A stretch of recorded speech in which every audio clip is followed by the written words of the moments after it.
Hi friends, I'm Katie Brinkley and you're listening to Rocky Mountain Marketing. With nearly 2 decades helping business owners, consultants, and coaches with their digital marketing, I know that social media can be an incredible tool to grow your business when you know how to do it the right way. And that's what we're going to do today. I teach you how to navigate the world of entrepreneurship and digital marketing, and hopefully you'll grow your business with a few great tips you wouldn't have known otherwise, and maybe even discover a great local business you love. Let's dive into today's episode. Welcome back to this week's episode of Rocky Mountain Marketing.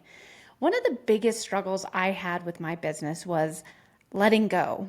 I think that for so many entrepreneurs, realtors, small business owners, as we decide to start scaling up, it's delegating the tasks and seeing the bigger vision for our business that we might not necessarily be seeing, or we might not even know that we need to be on the lookout for because we don't know that that possibility is there. So for today's conversation, I brought in a good friend and somebody that has really helped me with my business's vision. My good friend, Jonna. She sees the bigger picture of the world and your business more than I feel like any entrepreneur really can, because we're so stuck in the weeds. We're in the middle of doing what it is that we're passionate about. Sometimes you need to have somebody that has that bird's eye view of what your business is capable of. And so Jonna is going to come in and talk about operations. And she actually stumbled into the whole operations world about 5 years ago when she was traveling full time in a converted van through North and South America. Ever since then, she's consulted for dozens of 7- and 8-figure online startups, and she's coached hundreds more. I know a couple people that are going through her coaching program right now. And what she does is she helps founders scale their businesses and scale themselves out of the day-to-day by training their operator to become the second in command. And that's really what her mission is. It's in transforming these purpose-based businesses into vehicles for growth and good.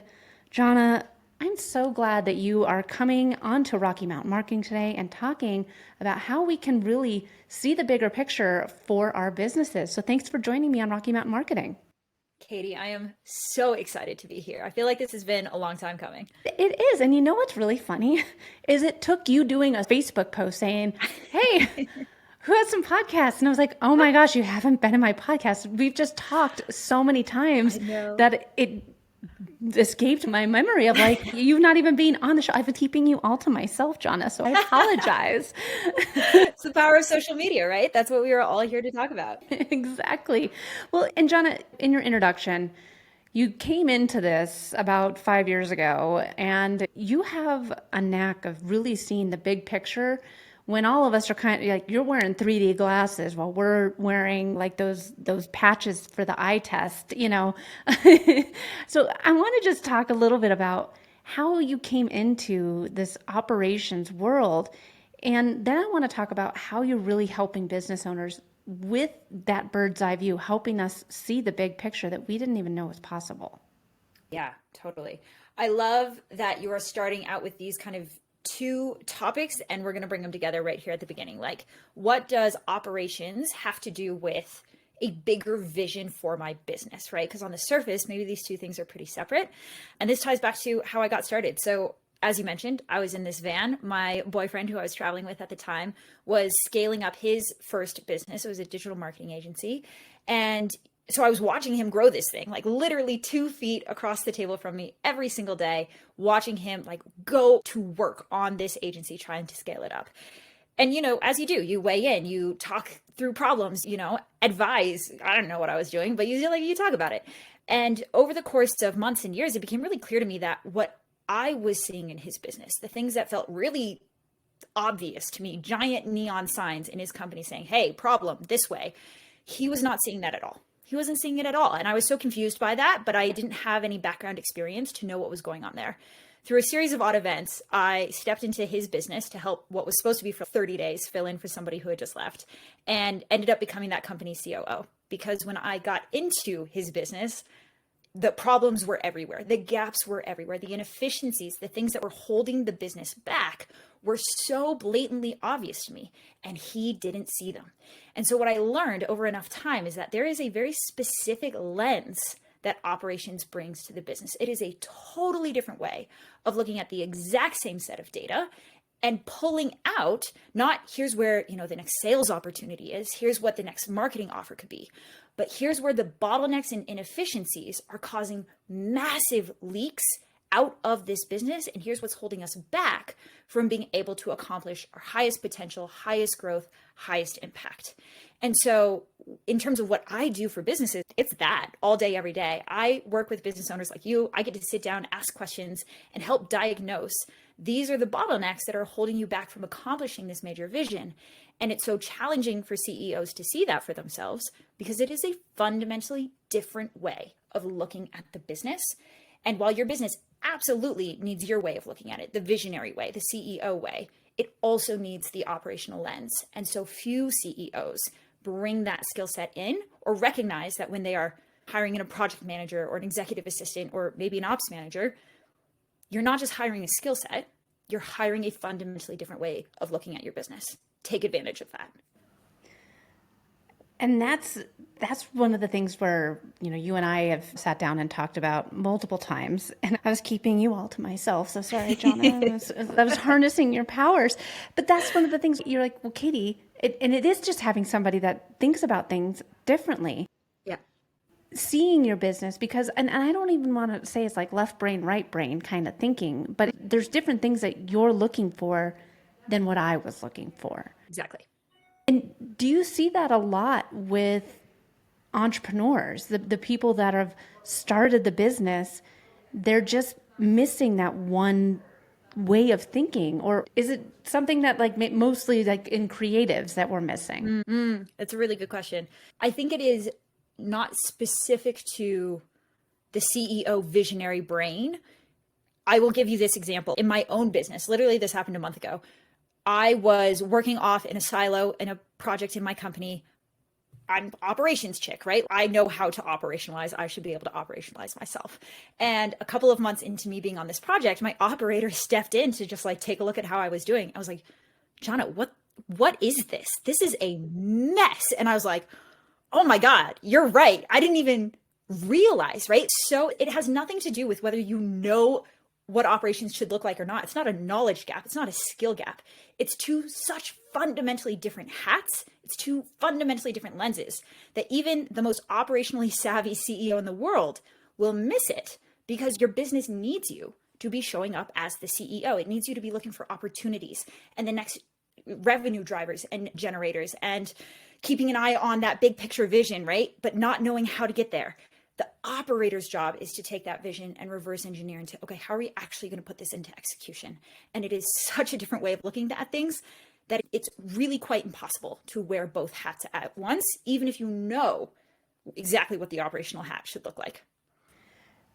And I'm glad that we talked about wearing these hats because as an entrepreneur, as that visionary, I mean, most of us have started our business because we're interested in one specific aspect of what we do. And then there's all these other things that come along with being a business owner that you never plan for. Yes. So talk to us just a little bit about exactly what it is that a COO can do for your business. And we'll start with that. If I were to say, okay, the thing I'm missing in my business now, I have designers, I have video editors, I have project managers, I have all the things. Why do I need a COO, and what exactly are they going to do other than see that big picture for me to help me get to that bigger picture? Yes, such a good question. Okay, so the first thing I would start with is I would be hesitant about applying the label of COO. And that's okay. And I'm glad that you used it because I think a lot of small business owners have this understanding of like, okay, operations, COO. You're telling me I need a COO. Well, I'm not ready for a COO. And I'm going to be months away from having a COO, right? Or years. So they hold off on bringing operations in because in their mind, COO is kind of the only option. And that feels like a big and very scary hire. So the first thing I would say, Katie, is like, just like with any other role, there are levels, there are layers to that. And if you're a smaller business, you can probably start by hiring somebody who is at a more entry level in the operations department. I would call that person an ops manager or an ops coordinator, right? As your team starts to scale up, as your business starts to scale up, that person and their skills also needs to grow. So maybe they're growing into like a head of operations or a director of operations level.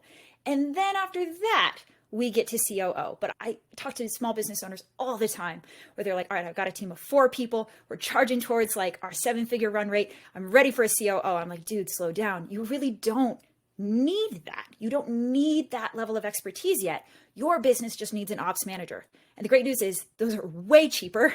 They're way easier to find.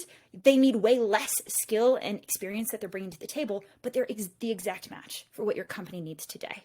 So my first like best practice, I guess, around hiring operators is to not overdo it and not pay for this huge level of expertise that the company doesn't actually need yet, and match the level of operator to the stage of business growth that you are in. So if you're less than 7 figures, look at an ops manager. That's like a general rule of thumb. If you're above the 7-figure run rate, now we're really getting to head of operations territory. And if you are really trying to scale this thing, like you're charging towards 8 figures, or you know that that is in your long-term vision and you need somebody with the strategic insights of like, here's how we get to 8 figures, then we can have a conversation around hiring a COO. And when you say ops manager, we're not just talking about someone that's going to help with like a Notion board or anything like that. What exactly are they going to do for the business? Great question. So regardless of the level that you're at, right, that's just like the level of experience and expertise they're bringing to the table. The core function of operations is exactly the same.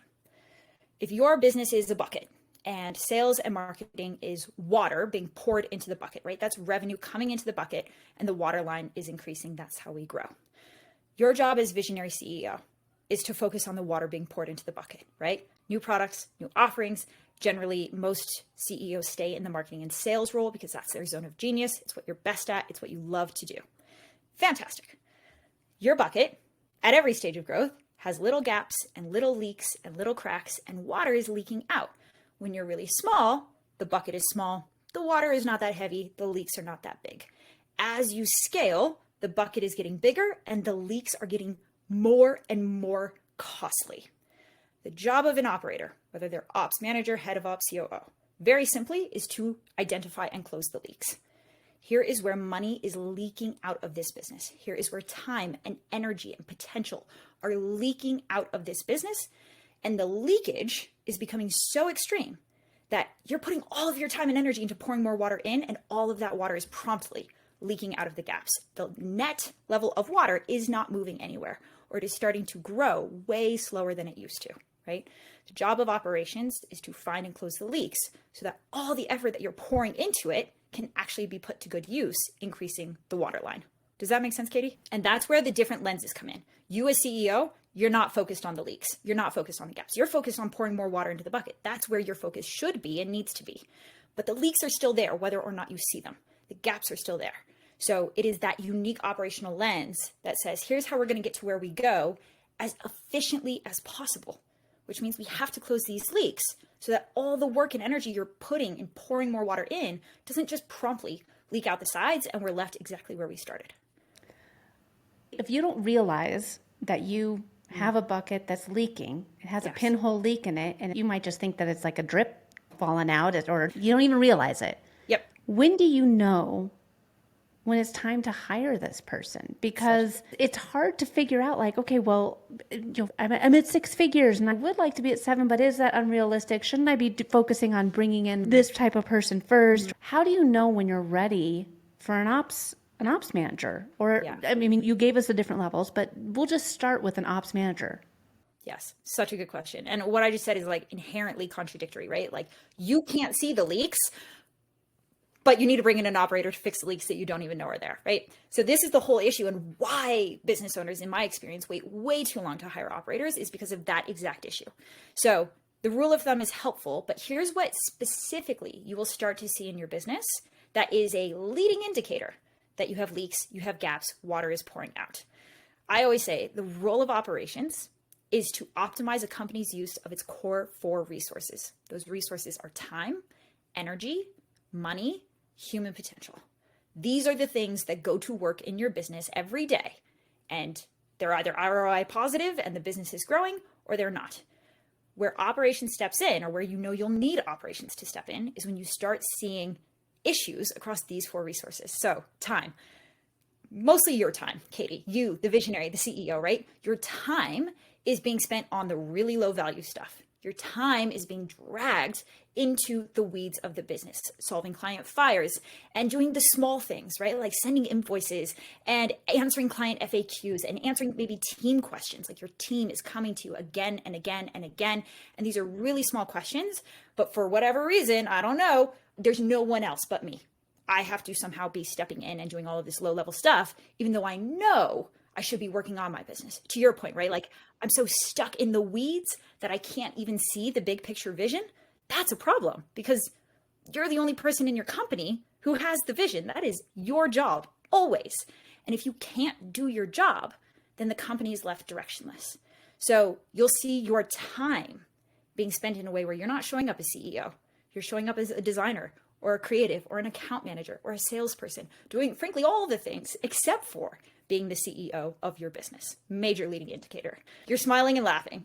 Am I resonating here? Because you just called me out on this. I'm sorry. Before we started recording here, you're like, "Hey, Katie, how's business been going?" And I'm like, "Well, okay, way to not call me out. I'll call myself out here in the middle of the podcast." But yes, I get that you're talking to me, Jonna, and you and like so many other small business owners, right? So no judgment. Again, it's just you're hitting a natural growth point. You're hitting a natural evolutionary stage where before you could do everything and wear the CEO hat because there just wasn't that much to do. But now the business is growing, the complexity creep is going. And if you continue to put yourself doing all the same things that you used to be doing, there is no time left over to be CEO. Oh, man, you're saying all this and I'm like, oh, I know you're calling me out here. And I like it because sometimes we can get stuck in I was going to say the hamster wheel, but just stuck in the routine of this is how, okay, now it's time to do this. Now it's time to do this. Now it's time to do this.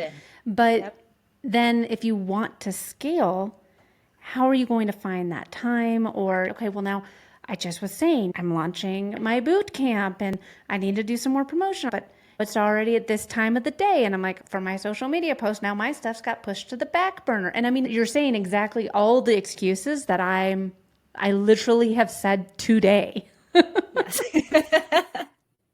And that's okay, right? So you're looking at this and you're like, no idea what's going on here. I'm telling you that is just a leading indicator where the root cause is operations, right? You don't need to see exactly where all of your time is being sucked. You don't need to be the person that builds the system or hires the team and does all of the things that will solve this problem. That's the operator coming in, identifying the leaks and closing the leaks. That's their lens. All you need to see is, you know what, I am not using my time at its highest value to my business. I'm spending my time on all of this low value stuff, none of the high value stuff. No wonder my business feels like it's just like piling up on me. And at the same time, we're not growing as fast as we used to. So that's time. That's only one of 4. Should we keep going? All right, perfect. So time, energy is similar. Guys, you are your most valuable asset to your business. Let's just start there, right? As a founder CEO, you do things in the company that nobody else will ever be able to do. Namely, have the vision, be the engine for growth, right? These are uniquely your things. So when your time is not spent doing that, you are losing out on growth. That is expensive because your time is not being spent the way it should be. Energy, even more so. You know, Katie, what things light you up about your company, right? You even said it. There are things that we get into our businesses to do because we're passionate about them and we love doing them. That's your zone of excellence. That's your zone of genius. That's your, by definition, the highest value things you can bring to your business because they're the things that light you up and energize you and pour into you. Anything else that is sucking energy and draining energy and is energy ROI negative is an inefficient use of your energy. And so all of the things that you're showing up and doing every day that you're procrastinating, that you're like, oh God, I just like, again, I have to do this again. Like, I do not want to do this, right? It just purely, not only because I love you and I want you to be happy, but just purely for the sake of your business. You have a finite number of hours in the day. Put your energy towards the things that you're going to get the highest ROI on and the business is going to get the highest ROI on versus feeling like your energy is being dragged and just eaten up by all of this stuff that you hate doing. And then you get to the end of the day and you have no creativity left and no willpower and energy and motivation left. And the time that you had carved out to work on the business you just sit at an empty screen and nothing's coming to mind because all of your energy has gotten sucked up and used up by the things that you hate doing. Again, just a leading indicator that says it's time to bring operations into the business. They can step in, help diagnose what's happening there, and help get you out of the things that are sucking all of your energy. So time, energy, money is pretty obvious. I'm investing in things, but my company is not growing. I may be hiring a team, but I still have more work on my plate, not less. What's going on there? My team is underperforming. My team is frustrating me. My team can't think for themselves, any of these things. And then that really takes us into the fourth one, which is human potential. Your team, guys, they are a wellspring of human potential that is being brought to the table every day. Are they showing up and giving you and your business that human potential? Are they showing up and being proactive, creative thinkers that are solving problems and driving revenue and taking full ownership for their role and really charging forward and running alongside you? Or are they this ball and chain that you feel like you have to drag behind you that is putting more work on your plate, not less? That is an operational issue. You keep leaving me like without a loss for words because I'm like, God, I just showed up for this podcast for Jonna to yell at me. But it's true. Sometimes you're saying all these things. I got into this business for certain reasons. Yeah. And there are tasks that I'm doing where I'm like, that is something that drains my energy. Yeah. There have been employees that I've had at Next Step that are no longer here and you and I talked about it. And we're like, well, Yep. Katie, you're holding their hand. You need to let go of their hand. And by doing that, it's been amazing to see like how some employees have taken it and run with it, the opportunity and grown with it. And then the ones that aren't here anymore. Right. And it's hard to kind of do that, especially when you start as a solopreneur with your business. Yes. You start with an idea, it's you calling all the shots, and then just slowly having to let go of what some of the duties and the tasks are. But by doing these things, I've been given more time to focus in on the bigger picture, to focus in on more sales calls, to do more now these Instagram boot camps that I do. Yep. It's all because I have the time now, Yep.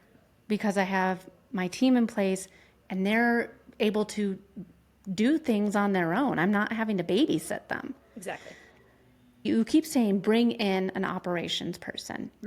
What if somebody isn't ready to bring in another employee? What if they have someone on their team and they're like, so-and-so's been doing a great job with just kind of being an assistant to me, but I'd like them to have more of a role in the business, or I'd like them to really graduate, or they have more hours to give me.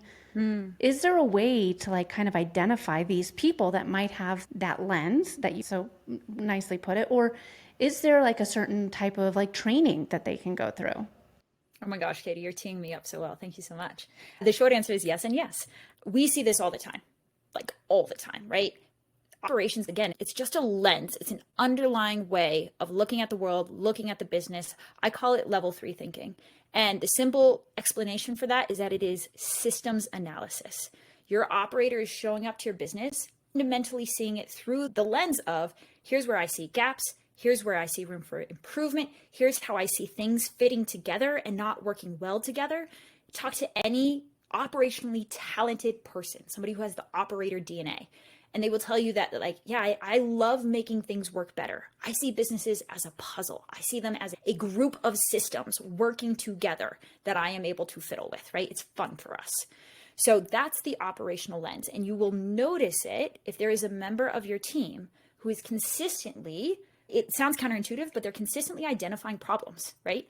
Hey, this could maybe be better, or I'm seeing a gap over here, or this isn't quite working out for me, or what if we tried it this way? They're proactively maybe not voicing solutions because they might not have the skills or the knowledge to know what the solution is, but they're seeing the gaps, right? That is level 3 thinking. Jonna, I was going to say too, with that, it goes with what you were just saying too, of letting go of the hands. Yes. Not babysitting your employees and having the confidence in them to be creative, to have their own voice, to think for themselves with what would be best for the business within their role. Yes. And if you allow that, if I'm constantly saying, okay, now you do this, you do this, you do this, you do this, I'm not allowing them to be like, well, it would really be a lot faster if this happened. Or is there a way that we can skip this step? Yes. because I'm telling them what to do with all aspects of their job. And Katie, that's going to have to be like podcast episode 2.0, because what you're talking about is like high performance leadership. And there is a whole thing there as well, right? But you're totally right. If you aren't giving your team to proactively demonstrate that they've got more to give, then you're never going to see it, right? They will continue to show up and just knock out the to-do list that you hand them because you've never invited them to bring anything more to the table. That's a loss of human potential, right? That's that fourth resource. So, number one, do you have the leadership where in that work environment, you can even see what people are really made of and what they can proactively bring to the table? That's step number one. That's the foundation. In that environment, is there somebody up who is showing up in this way? Who, again, you might be like, man, they're a constant thorn in my side. They're constantly telling me things that are wrong.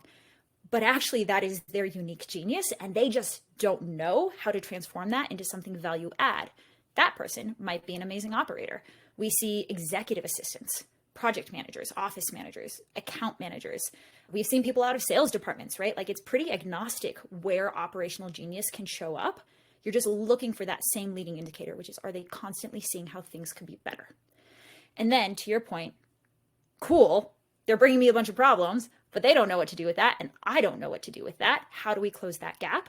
The cheapest and most effective solution to closing an operational gap, Katie, at early stages is always going to be promoting internally, because that person already knows you. They already know your business. They already know what systems and processes you do have. They already know your brain and can read your brain, right? That person is set up to step into an operations role with the right training, with the right skills and knowledge and tools. And that's why I do what I do. I have operations coaching programs literally designed to take people from zero operations experience all the way up to becoming a COO one day over the course of months and years.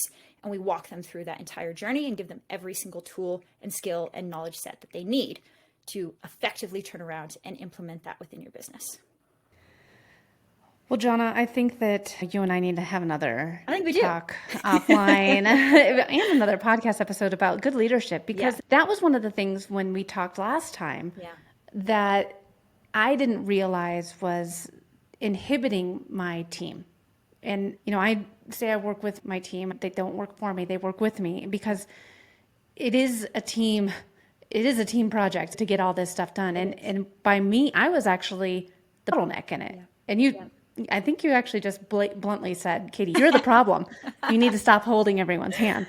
And that can be really hard. And so we need to get you on for another episode for that. But you and I need to talk too about about bigger picture COO stuff for me. But, I know that you have, if people are listening to this episode and they're like, hey, it does sound like I might be the bottleneck, or we might be ready to have someone on our team transition into that role, or I might just be ready to hire this person out. You have an amazing worksheet to see if you're ready for it. Where can they get that worksheet? Absolutely. So guys, we will drop the link in the show notes. It is a totally free resource, and it is essentially a quick survey where we will dig into your business across 6 core pillars and help you identify which of the 6 represents your biggest operational bottleneck as of today. If you were to able to change one thing, this would immediately uncap your business and allow you to grow further. Here's what your bottleneck is, and here's how an operator can help you. So that resource will be available to you, and I would absolutely recommend you start there and book a call with my team, right? Like, we are always willing to sit down, as I did with Katie, and just ask you questions about your business, ask you about where you're trying to go, and help reverse engineer whether it's the right time to hire an operator. And if it's not, we'll be the first to tell you what level of operator you need, what that timeline looks like, how to go about doing that. We have all of the resources to support you in this process, because it's absolutely what we love doing. Well, Jonna, in the show notes, we're going to include a link to that resource. How else can people get in touch with you on the interwebs? Yes. So to learn more about what it is that I do, guys, my website is spyglassops.com. And because this is a social media show, I'll plug my social media. I am most active actually on Facebook. I do weekly live free operational training every single week, specifically for CEOs who need to close some of these knowledge gaps so that they know when to bring in an operator and how to properly set that person up for success. So every week on Facebook, that is absolutely the best way I can continue to support you and add free value to you and your business. And we will be sure to include a link to Jonna's Facebook. But yeah, Jonna, I can't thank you enough for coming on today. This has been such a great conversation. Be sure to go and download that free resource that Jonna's given. Check out her website. It's byclassops.com. And Jonna, it's always a pleasure sitting down with you. One day you and I will hit the slopes together and go on snowboarding, whether it's in Utah or in Colorado, but I cannot wait to do it. So thanks again for coming on the show. Amazing, Katie. Thank you so much. Thanks, everyone. Thanks so much for listening to this week's episode of Rocky Mountain Marketing. Make sure to subscribe so that you can continue navigating the world of entrepreneurship. And I'd love to hear from you. Please leave the show a review and connect with me on social media. You can find me on Instagram at @IamKatieBrinkley or connect with me on LinkedIn. And if you're ready to start making some sales on social media, be sure to grab my free guide to selling in the DMs without being spammy. You can get that at katiebrinkley.com. Let's keep taking your marketing to all new heights.